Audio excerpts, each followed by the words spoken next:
আমরা আমাদের ধর্ম মন্ত্রণালয়ের পক্ষ থেকে হজ এজেন্সিগুলোর সাথে সার্বক্ষণিক আমরা যোগাযোগ রাখি। 8 বার ওনাদের রিমাইন্ডার দেওয়া হয়েছে সৌদির ডেডলাইনের মধ্যে যেন ওনারা বাড়ি ভাড়া সম্পন্ন করেন, কিন্তু অধিকাংশ এজেন্সি এটা মেনে চললেও 9টা এজেন্সি সেটা ফলো করেনি। এতে আমরা একটু শঙ্কাবোধ করলাম যে 10,500 হাজির হজযাত্রা নিয়ে আমরা একটু অনিশ্চয়তায় ভুগছি। এবং কালকে আমি প্রেস ব্রিফিং করার পরে উল্লেখযোগ্যভাবে বাড়ি ভাড়া সম্পন্ন হয়েছে এবং আজ এই মুহূর্ত পর্যন্ত 7,924 জনের রিকোয়েস্ট সৌদি অ্যাপসে লোড করা হয়েছে, ইনপুট দেওয়া হয়েছে। তো ওখানে দেওয়ার অর্থ হলো বাংলাদেশের সাইড থেকে কমপ্লিট, সৌদি সাইডের অ্যাপ্রুভালটার জন্য আমরা অপেক্ষা করে আছি।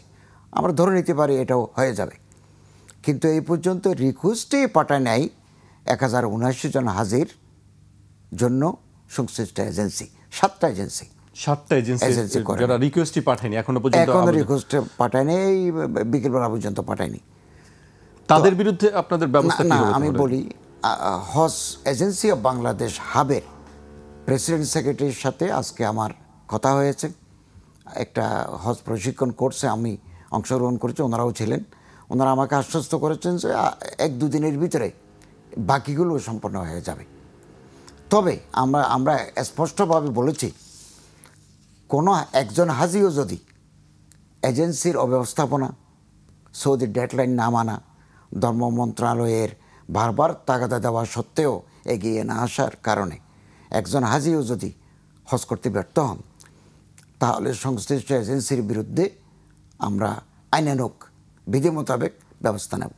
ব্যবস্থার মধ্যে আছে লাইসেন্স বাতিল করে দেওয়া, তাদের জামানত আছে, জামানত বাজেয়াপ্ত করা এবং ফৌজদারি মামলা রুজু করা।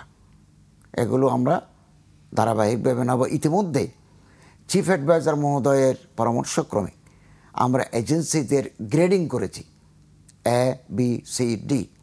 অনেক ভালো এজেন্সি আছে যারা সৌদি ডেডলাইন মেনে ঠিক সময়ে এগুলো আঞ্জাম দেন, এগুলো আমরা A ক্যাটাগরি, এভাবে B, C, এবং এই যে ডিফল্টার যেগুলো আছে এগুলো আমরা D ক্যাটাগরিতে অন্তর্ভুক্ত করেছি। হজের পরে আমরা বসে তাদের শোকজ করব। ইতিমধ্যে এদের কাছে আমরা একটা কারণ দর্শানোর নোটিশ দিয়েছি, তারাও সেখানে রেসপন্স করে নাই।